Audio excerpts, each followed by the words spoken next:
quick chug of wine and then we'll go. Yeah. Hello everybody and welcome back to another episode of Is This Adulting? I'm Katie. And I'm Shannon. And today we're going to be talking about some ways to save. So I would say the first savings tip that I have would be to start making your lunch and bringing it into work rather than buying lunch.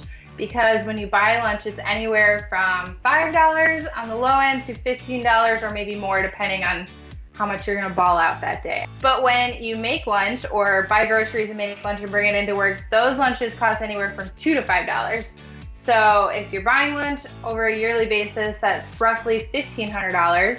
But if you're making lunch, you're still paying for groceries, so there's still costs, but you're only paying about $1,000. So there's a $500 savings there.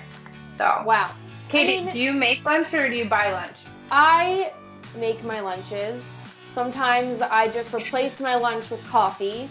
Depends on the day. But I do treat myself every now and then, which I think is okay to do. You know, maybe once or twice a month if you go out to lunch. Sure. Sometimes you just need some fresh air, gotta go out and get some lunch.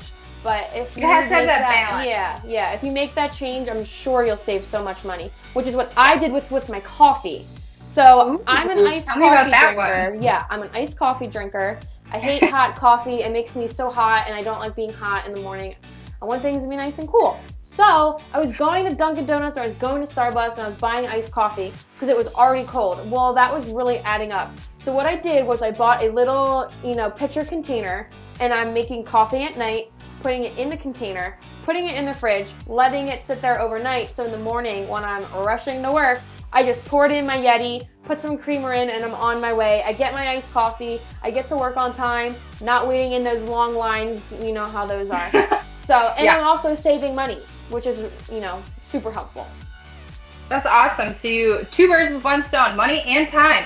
Exactly, and I'm sure there's other stones that I'm hitting with these birds, vice versa, birds with the stone.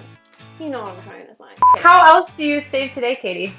Oh, so what I do with my savings is I found on Pinterest this cool spreadsheet, sort of. It tells you every Sunday a certain amount to put into your savings account for 52 weeks, which is, if you didn't know, 1 year.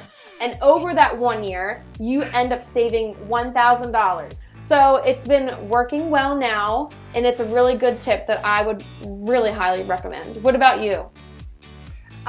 So I go through my bank for savings. So what I did is I opened a couple different savings accounts. So I have my main one that I do for if I have a really big expense coming up and I know it's coming, like I'll pull from that savings account. But then I also have two separate savings accounts. So I have one for traveling and vacationing, and then I have an additional one that I use for anything like other crazy stuff that wouldn't be like a main expense or wouldn't be like part of that vacation traveling.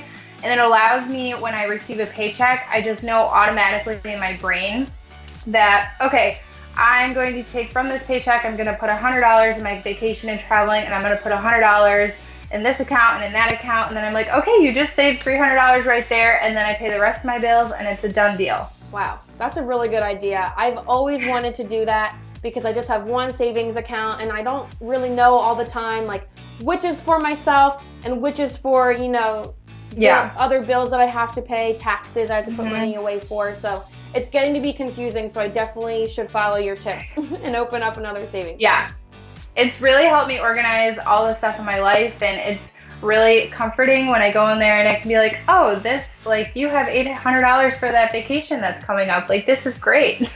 And you're the best traveler I know. You've gone on so many trips. You definitely know how to budget for them, and that should be our next video, is how to travel and how to budget for it. So stay tuned for that episode. We'll see you next time.